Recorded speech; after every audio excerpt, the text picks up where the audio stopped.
इकरा हसन के लिए योगी सरकार से भिड़े सांसद वर्ग, योगी सरकार पर दागे जियाउर रहमान वर्ग ने सवाल। अखिलेश ने भी दिखाई ताकत, अब बड़ी सियासी गर्मी।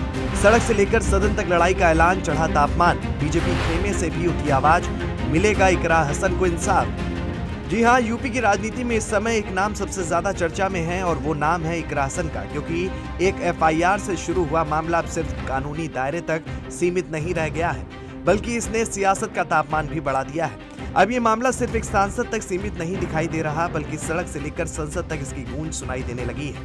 पहले समाजवादी पार्टी खुलकर मैदान में उतरी और अब संभल के सांसद जियाउर रहमान वर्ग ने भी मोर्चा संभाल लिया है। उनके बयान के बाद राजनीतिक गलियारों में हलचल और तेज हो गई है। दरअसल जियाउर रहमान वर्ग ने साफ कहा कि जनप्रतिनिधि का काम जनता की आवाज उठाना होता है। उनका कहना था कि अगर जनता के मुद्दे उठाने पर कार्रवाई होने लगे तो फिर सवाल खड़े होना तय है। उन्होंने अपने पुराने मामलों का जिक्र करते हुए कहा कि जब उन्होंने अपने क्षेत्र की बात रखी थी तब उनके खिलाफ भी मुकदमे हुए थे। वर्ग ने इकरा हसन का समर्थन करते हुए कहा कि उन्होंने सिर्फ एक पीड़ित परिवार की आवाज उठाई थी और अब वही मुद्दा बड़ा विवाद बन गया है। उनके इस बयान के बाद सियासी बहस और तेज हो गई है। उधर समाजवादी पार्टी ने भी इस पूरे मामले पर पूरी ताकत लगा दी है।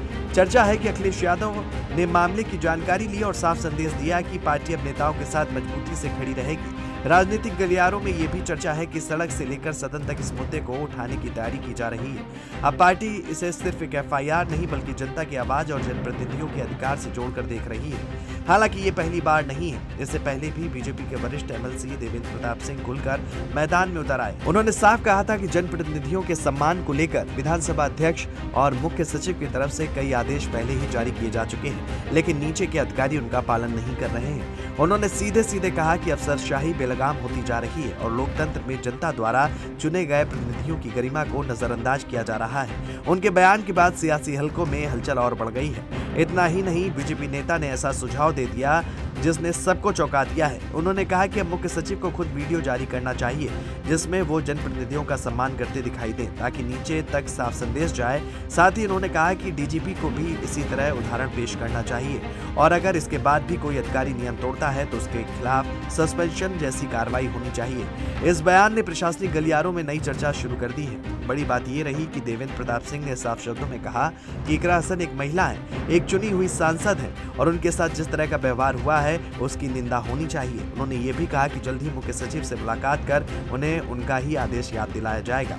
हालांकि अब इस पूरे मामले को लेकर नई चर्चाओं ने भी जोर पकड़ लिया है। कहा जा रहा है कि मामले की गंभीरता को देखते हुए इसकी जानकारी योगी सरकार के बड़े अफसरों तक पहुंची है। दूसरी तरफ कुछ राजनीतिक चेहरों की प्रतिक्रिया ने भी सबका ध्यान खींचा है और यही वजह है कि अब लोग पूछने लगे हैं कि क्या आने वाले दिनों में इस पूरे मामले में कोई नया मोड़ देखने को मिलेगा। फिलहाल इतना जरूर है कि इकरा हसन का मुद्दा अब यूपी की राजनीति का बड़ा केंद्र बन चुका है और हर किसी की नजर अगले कदम पर टिकी हुई है।